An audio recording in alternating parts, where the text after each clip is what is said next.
Okay, let's dive in. Have you ever felt like the world is just, I don't know, moving too fast, changing in ways that are really hard to grasp? Oh, Like absolutely. you're constantly bombarded with information, but maybe not feeling truly informed. Yeah, that feeling of overload is pretty common, I think. Mhm. It's the sense of constant upheaval, isn't it? And Yeah, just the sheer volume of data, it can feel overwhelming. exactly. So today we're doing a deep dive into some frameworks that try to help us make sense of all this turbulence. Specifically, we're looking at VUCA and a newer one, BANI. Right. We'll unpack what those acronyms really mean, how this environment impacts us, our mental well-being, especially for younger generations, and then crucially pivot to how knowledge management, KM, and tech like AI can help us navigate it all, maybe even thrive. Yeah, and what's compelling here, I think, is moving beyond just describing the chaos. We want to look at solutions. Right. Our mission with this deep dive is really to distill what matters most for you from the sources we've looked at. Try and provide a clearer path through what can feel like a real labyrinth. Absolutely. So the goal is for you listening to get a clearer handle on these complex dynamics and maybe walk away with some actionable insights for navigating a world that, yeah, sometimes feels kind of incomprehensible. Let's get into it. Okay, so let's start with the foundations. Understanding the world we're actually living in right now. So we're kicking off with VUCA. Now, this term, it really picked up steam after the 2008 financial crisis, didn't it? It did, yeah. Although its origins are actually a bit earlier, with the U.S. Army War College describing the post-Cold War world. But you're right, it really permeated the business world later on. And it was basically trying to describe this environment of constant flux. Exactly. It became a kind of framework, a leadership model even, to help organizations cope with, well, globalization, digitalization, all that rapid change. So it wasn't just an acronym, it was a call for a certain kind of leadership. Precisely. It emphasized needing a clear vision, understanding the landscape, being adaptable, deliberating carefully, and communicating effectively, transparently, preparing leaders for a world where the old stable structures were, well, fading. Okay, let's break down the letters themselves because each one adds a different layer to this picture. First up is V, volatility. Right. And this isn't just change, it's the speed and unpredictability of change. So things move fast, catch you off guard. Exactly. Demands really rapid reactions. Our sources talk about situations shifting dramatically, almost overnight. Huh. Businesses need incredible agility just to keep up. Like trying to, plan that picnic during a hurricane, as you said before. Okay, then uncertainty. And this is key. It's the lack of predictability, even if you have past data. So history doesn't help much. Often, it doesn't provide reliable forecasts. The past isn't necessarily prologue anymore, so you have to rely more on intuition, creativity, foresight, not just established patterns. It's like trying to predict sales when a totally new technology could just pop up. Precisely. Accepting the future isn't a straight line, but more like a branching path with lots of unknowns. Got it. Next is C, complexity. And this is where things get really tangled. Problems today are rarely simple, Everything's connected. deeply interconnected.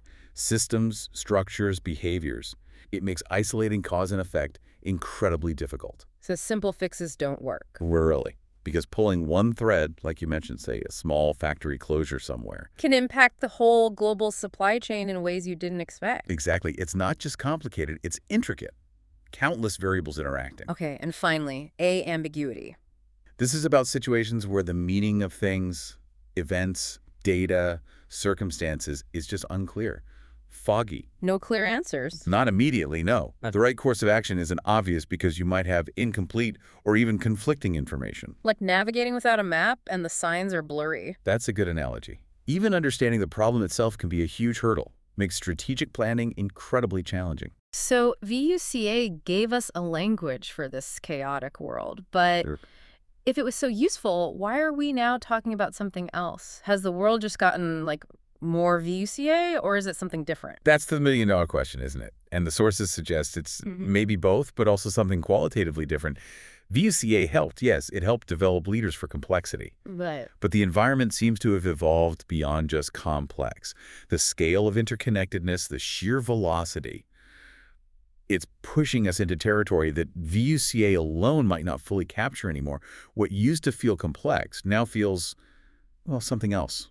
more unsettling. Right, and this is where it gets really interesting. Our sources are suggesting the VUCA model has, in some ways, outlived its relevance as the complete picture. Yeah, it's like we needed an upgrade, a new OS for understanding the disruption. Because the old patterns are just unraveling faster, and the new ones aren't clear yet. Exactly. It's not just more change, it feels like a fundamentally different kind of instability.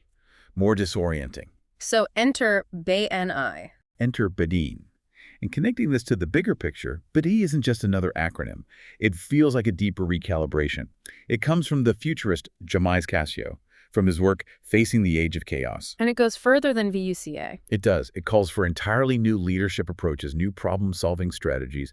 It acknowledges a reality that's not just unpredictable, but more inherently chaotic, brittle even. And it really foregrounds the psychological impact. So it shifts from just unpredictability to fragility and anxiety. Precisely. It emphasizes the fragility of our systems and the pervasive anxiety that fragility generates. That's a key shift. And Bani stands for brittle, anxious, nonlinear, and incomprehensible. And this landscape, it directly impacts things like creativity, trust. Absolutely. The sources highlight that. This environment of fragility and anxiety can make organizations risk-averse, maybe even promote a competitive, siloed culture instead of a collaborative one. Because trust breaks down. It can, yeah. When everything feels unstable, collaboration feels risky. It's a reflection of this new normal where stability often feels like an illusion. Okay, let's break Bani down, starting with brittle. And this isn't just volatility, like things changing fast. It's more severe. Much more. Brittleness implies the potential for sudden, catastrophic shocks, seemingly stable systems shattering, leading to these huge global ripple effects. Like the supply chains during the pandemic looked solid, then just broke. That's a perfect example. A single virus triggered effects nobody fully anticipated across everything. That's brittleness in our hyper-connected world.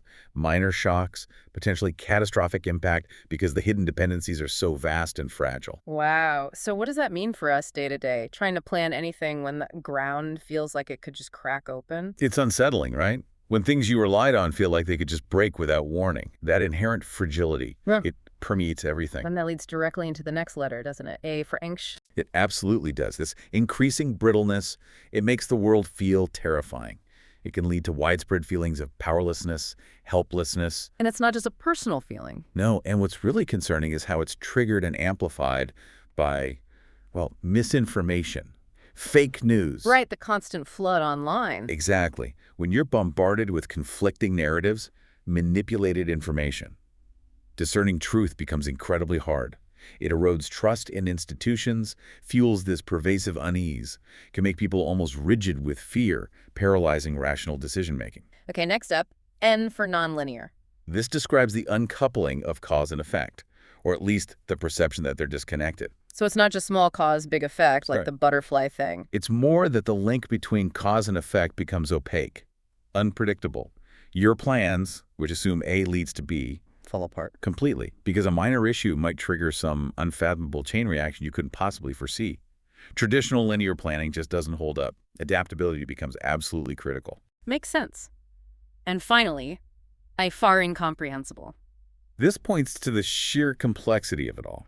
The information, the events, it's literally impossible for one human mind to grasp everything in its entirety. Too much information, too many connections. Exactly. Everything influences everything else on multiple levels. It creates this dense, opaque reality that just defies full understanding. It's not just lots of data, the interconnections are too vast. Which makes decision-making incredibly hard for organizations. You mentioned creativity and trust suffering. Right. It can foster that competitive, siloed environment we talked about because everyone's struggling to just make sense of their own little piece of the puzzle. The whole picture is just too much. So this Bani world, brittle, anxious, nonlinear, incomprehensible, paints a pretty stark picture. And it's not just abstract concepts, is it? It has a real profound human cost. It absolutely does. It affects how we feel, how we function every single day. Yeah, it's definitely not just about businesses struggling or systems breaking.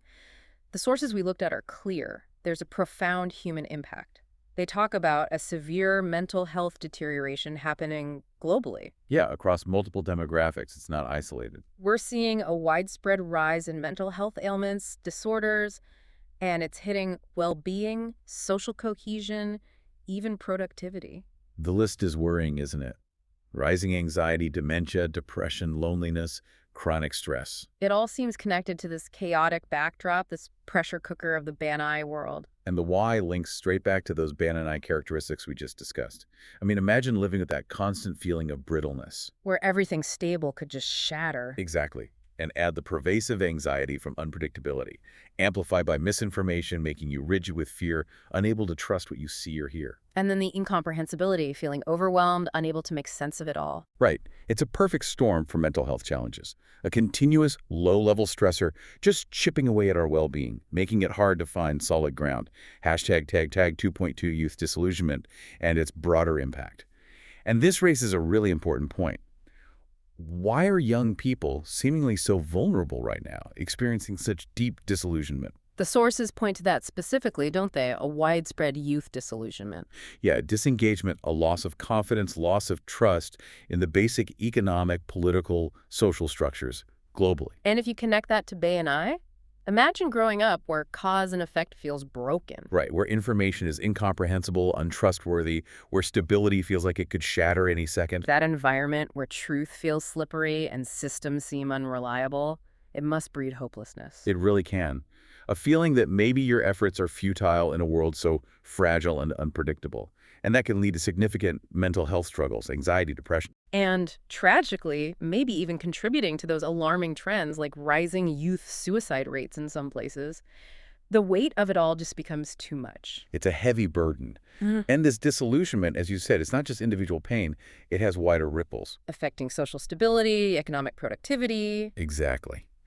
So the big question becomes, how do we address this? How do we build resilience when trust is eroding, especially among young people? And this is where knowledge management comes back into the picture, isn't it? As a way to navigate, maybe even push back against the chaos? Precisely. Safeguarding mental well-being becomes a key objective, and KOM can play a really tangible role here. Yeah, what's really compelling is seeing how knowledge management, KOM, emerges as a potent antidote to all this chaos. It's not just about managing data files. It's more strategic. Much more. It's about systematically turning knowledge, intellectual capital into a key asset, fostering innovation, competitive advantage, making information work for us, not overwhelm us. So collecting, organizing, sharing knowledge to make better decisions. It's exactly. Yeah. Facilitating decision-making, problem-solving, innovation. It's about making knowledge actionable to boost performance, productivity, and create a culture of adaptive learning. Okay, unpack that a bit. When we're facing this incomprehensible complexity, standard linear thinking often breaks down. We need something more. Holistic. That's the term the sources use, yeah. A holistic view of knowledge. Embracing approaches that don't demand total control or rely solely on rigid logic. Like Nonaka and Takeuchi's knowledge spiral. Tacit to explicit knowledge. Right. That conversion between tacit knowledge, the intuitive know-how from experience, and explicit knowledge, the documented stuff. That interplay is seen as crucial for competitive advantage. It unlocks the knowing how alongside the knowing what. And others built on this. Yes, Macedo and Souza emphasized how tacit and explicit knowledge complement each other for innovation. Davenport and Prusak focused on classification, making knowledge findable. And Wig really integrated KOM with overall organizational strategy, making it fundamental, not just a side project. So this holistic view helps when rigid analysis fails, helps find wholeness again. Exactly. It acknowledges that in a Bani world, intuitive bias due to complexity isn't something to just fight against, but maybe a natural response that needs support from structured knowledge. Hashtag tag 3.2 kilogram initiatives for organizational self-management. And this directly tackles those anxious and incomprehensible parts of Bani. The sources show how KLAM methods can foster real self-management, especially in knowledge-intensive organizations, KIOs. KOs, like tech firms, research labs, where knowledge is the main asset. Precisely. KM helps them shift from rigid structures to more innovative setups that value autonomy. And how does that help with anxiety? Well, when employees feel empowered with accessible, reliable knowledge, it builds confidence. It reduces that paralyzing fear. It promotes autonomous management, which speeds up decision-making and boosts competitive advantage. Okay, so let's get practical. What specific KOM practices actually do this? These aren't just theories, right? Not at all. There are concrete examples. Let's start with mentoring. Okay. Assigning experienced people to guide newer ones. Right. And it's not just about passing down tasks. It builds significant confidence in mentees, makes them more autonomous, fosters a mindset of solving problems themselves. Ah, so it tackles the anxiety by building capability and support. Exactly. It also helps divide labor better, identify strengths, and decentralizes authority by giving people more ownership. Imagine that young project manager you mentioned feeling overwhelmed by a complex project. A mentor helps them navigate the nonlinearity, the ambiguity. Guides them, helps them develop critical thinking, empowers them to make informed decisions. That transfer of tacit knowledge cuts right through the anxiety. Makes sense. What else? Another fundamental one, lessons learned. Capturing what worked and what didn't. Yes, learning directly from experienced successes and failures. It promotes transparency, helps resolve conflicts efficiently. Structured sessions encourage open discussion. So it builds a culture of trying new things, develops autonomy. Absolutely. And helps decision-making for the future. It also clarifies who's good at what, creating and maintaining best practices.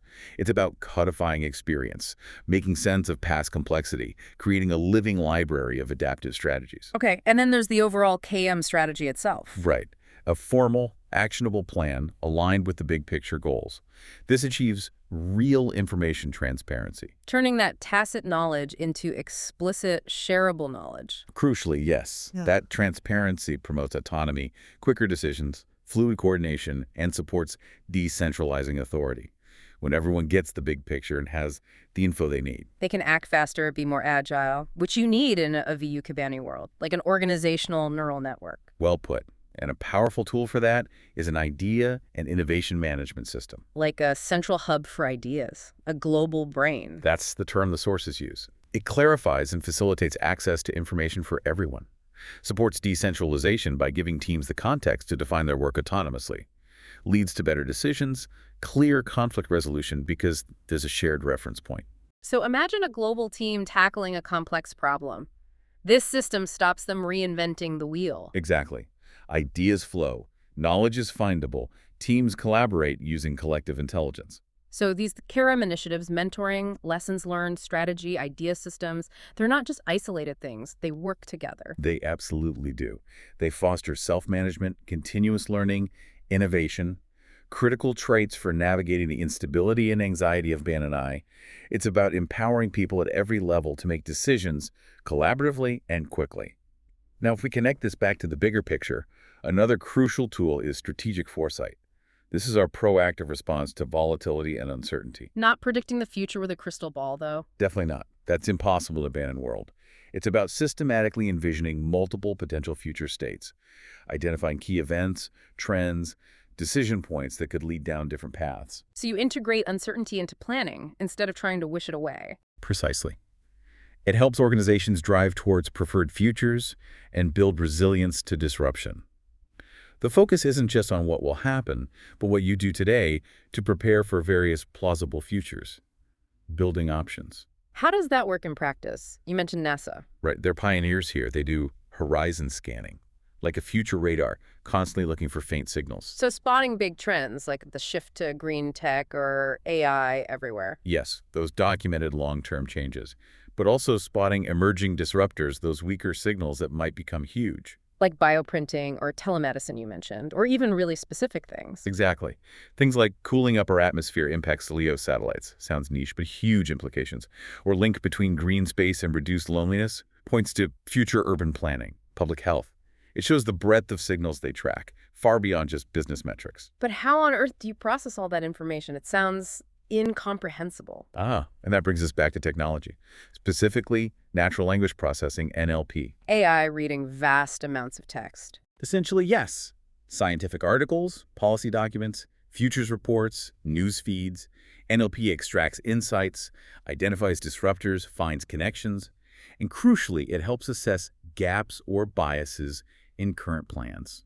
So AI helps make sense of the incomprehensible data flood. It does. It turns that raw information into actionable intelligence, revealing patterns and informing strategy in ways humans just couldn't do manually. Okay, so we have all this knowledge, potentially overwhelming. How do we structure it? That's where things like taxonomies come in, right? Absolutely. Think of taxonomies as the organizational backbone, a detailed, standardized index or filing system for everything the organization knows.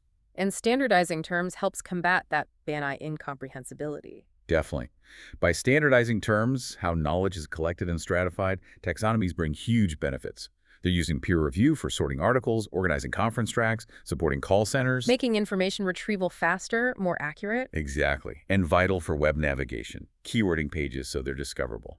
And crucially, tagging content granularly. Not just the whole document, but paragraphs, figures. Yes, that level of detail is paramount when you're drowning in information. If you can't find what you need quickly, reliably, that just adds to the anxiety. So, in a brittle, anxious world, clear language and structure are key. Taxonomies provide that.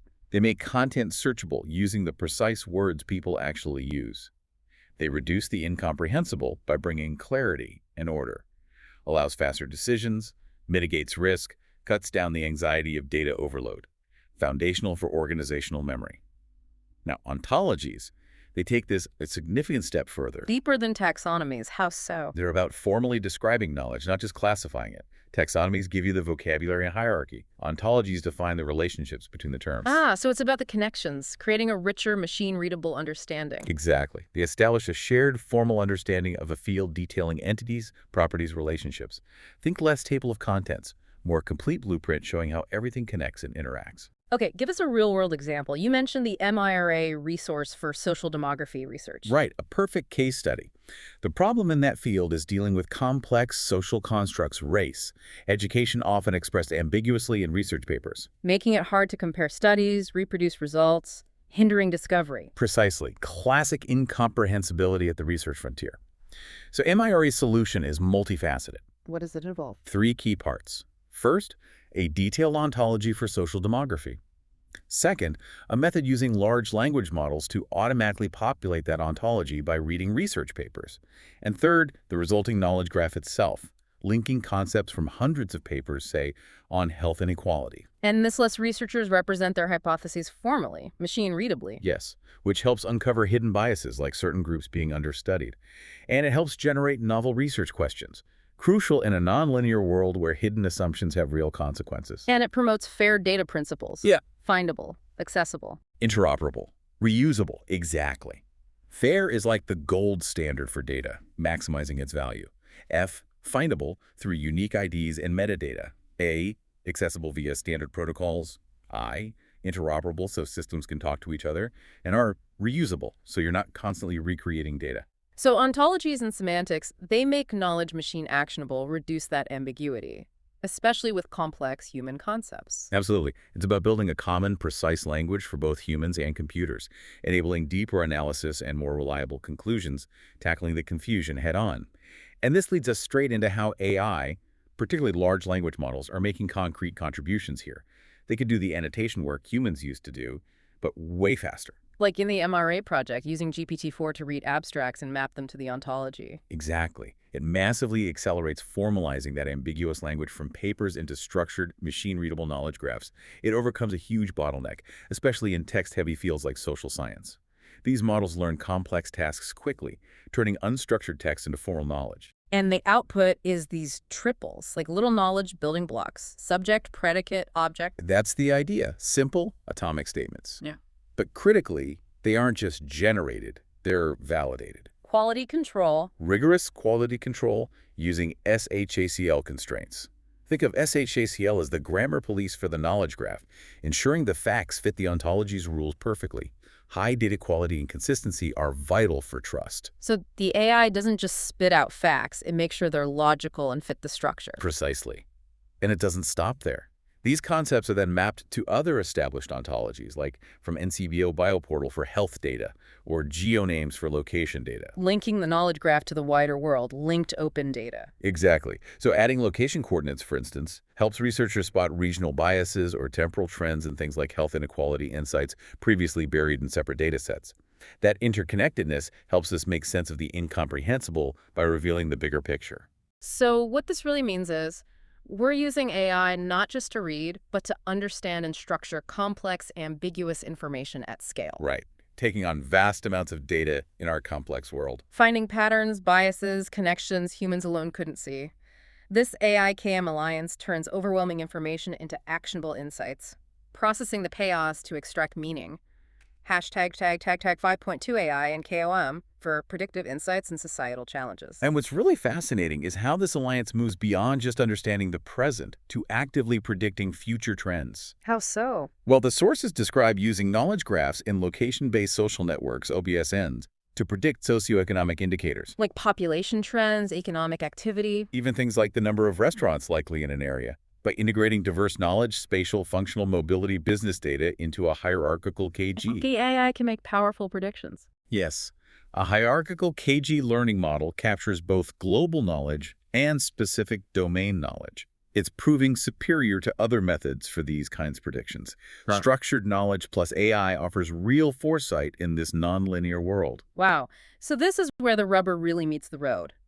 AI and KM aren't just theoretical, they're tackling critical global challenges, addressing the brittleness and anxiety. Definitely.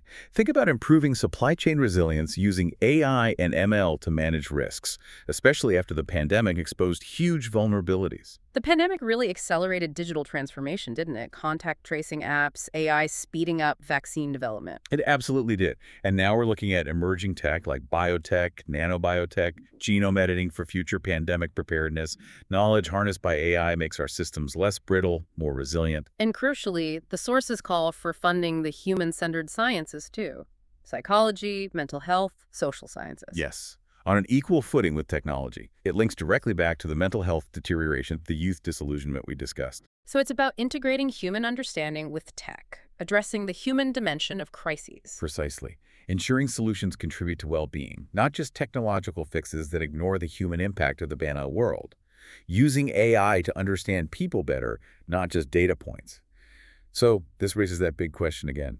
Are we just stuck at the mercy of all this Bani chaos? When the answer seems to be no. Strong no, according to the sources, especially from places like the WU Executive Academy. Leaders can prevail, even thrive, by embracing pioneer qualities. Pioneer qualities, like what? It starts with facing your own emotions, your own anxieties, recognizing fear as natural, but choosing courage as a decision, modeling that for your team. Being the leader who helps the team find its bearings in the storm. Exactly. Combining that courage with genuine openness to new ideas. Key behaviors include authentic leadership to build trust, deep empathy to connect with the human experience, sharp intuition for ambiguity, sincere appreciation for positive dynamics, and unwavering focus to cut through the noise. These are the vital management skills for the future. Empowering teams, enabling agility, faster decisions. Absolutely. Centralized control is just too slow in a nonlinear world. And personal responsibility is key too, for everyone. Hugely important, the sources stress. For stopping that freezing reaction B&I anxiety can cause. Taking agency, getting in the driver's seat. But nobody does it alone. Need to pull together, create crowd intelligence. Yes, and that's why lifelong learning becomes even more critical for leaders. Continuous adaptation is non-negotiable now. What about leadership styles? Did the sources look at that? They did. Found that democratic leadership involving employees, delegating, encouraging participation is generally the most common and effective. It promotes open communication, feedback. But other styles still exist. Autocratic, liberal. They do, and might be right in specific limited contexts. Effective leadership often means being flexible, adapting your style to the situation, the team's maturity. Some need direct guidance, others thrive with co-determination. Hashtag 6.2. Cultivating a culture of resilience and innovation. Okay, so leadership is crucial. But it's not just the leader, it's the whole organizational culture, right? That old saying, culture eats strategy for breakfast. Holds truer than ever in a Vuca Bani world. It's about how the organization is wired to respond. So cultivating a productive culture, a positive mindset, celebrating failing fast, incremental improvements. Yes, creating an environment where experimentation is encouraged, not punished. Because in a nonlinear, incomprehensible world, you learn best by doing, adapting quickly, treating setbacks as learning fuel. And the structure needs to match. Team-based, entrepreneurial, decentralized. Exactly. Shifting from rigid hierarchies to flatter structures, enabling delegation, creating these dynamic networks of agile teams. Fostering a nimble response to brittleness. Precisely. A culture of continuous learning, celebrating small wins, promoting collaboration that helps navigate the non-linearity, the incomprehensibility, fostering psychological safety so people can take risks without crippling fear. Hashtag 6.3. Practical strategies for individuals and organizations. So let's bring this down to practical strategies. What can you, listening right now, actually do, whether you're leading or just navigating your own path? Well, first, focus your energy. Where does it have the highest payoff? What can you actually influence or control? Minimize that reactive firefighting. And remember, good enough is better than waiting for perfection, especially when things change fast. Absolutely. Pragmatic progress beats paralyzing perfectionism every time. Speed of iteration is key. You mentioned VUCA prime earlier as a direct response. Right, Bob Johansson's framework. For volatility, cultivate vision. For uncertainty, build understanding. For complexity, foster clarity. And for ambiguity, cultivate agility. Turning the challenges into actionable strengths, shifting from reactive to proactive. That's the idea. And beyond frameworks, flexibility is vital. Flexibility in actions comes from flexibility in thinking. Creative divergent thinking, being able to swap mental modes. Yes, cultivating a constantly changing mindset, being inherently adaptable, becoming a cognitive chameleon. And that simple powerhouse loop, identify, analyze, plan, act. A powerful cycle for keeping things on track. Rapid, iterative. Identify opportunities, analyze them, plan flexibly, act swiftly. Helps spot challenges early, respond quickly, test incrementally, addresses complexity and ambiguity. Exactly. Breaks them down into manageable steps. Crucial when long-term plans become obsolete so fast. What about skills? Cross-training came up. Hugely important. A production worker who can drive a truck during a disruption. That creates agility, resilience, develop broader, versatile skill sets. And continuous training, workshops, boosting motivation, growth. Definitely. Fostering perpetual growth. And remember, the Nobel Prize winners often having skills in other areas. That diversity of abilities fosters creativity, nonlinear thinking. And integrative thinking, design thinking, systems thinking. Yes, leaders need both. Design thinking is solution-focused. Systems thinking is problem-focused, looking at interconnectedness. Need to know if a problem is truly complex or just complicated, as they need different approaches. Embracing emergence for complex problems. Balancing formal and informal structures too. Leveraging those internal networks, vital. That organizational quotient concept helps understand when to lean on informal networks, which spread change and info much faster than top-down approaches. Increases agility. And finally, tackling those inhibitors. Bureaucracy, institutional arrogance, low-risk acceptance. Got to address them head-on. Embrace transformational change, remove barriers, invest in agile people, and critically, allow for failure. Failure should be an option if you aren't going to hurt anyone.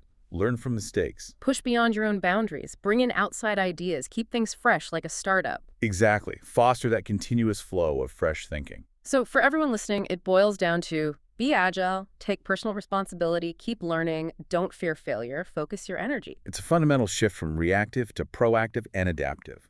Leaders become conductors, ensuring harmony even when the score is being written on the fly. That's how you build resilience against the chaos. Hashtag outroware. Wow. Okay, so we've journeyed from understanding these disorienting VUCA and BNI worlds, felt the weight of their human impact, the fragility, the mental health strain, that youth disillusionment. Yeah, it's a heavy picture sometimes. But then, crucially, we saw how knowledge management, amplified by AI, offers real tools, concrete strategies for finding clarity, sparking innovation, building that deep resilience we need. Moving from problem description to actual pathways forward. Exactly. Which leaves us with a really important question, I think.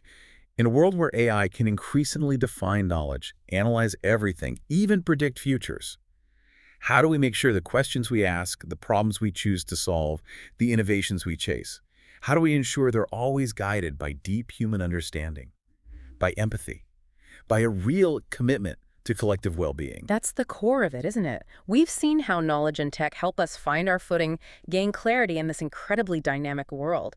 But as we get these new tools, this new understanding, we have to remember our human response, our courage, our empathy, our shared responsibility, our collective intelligence that's still at the very heart of navigating whatever comes next. Technology is a tool, but wisdom guides its use. Precisely.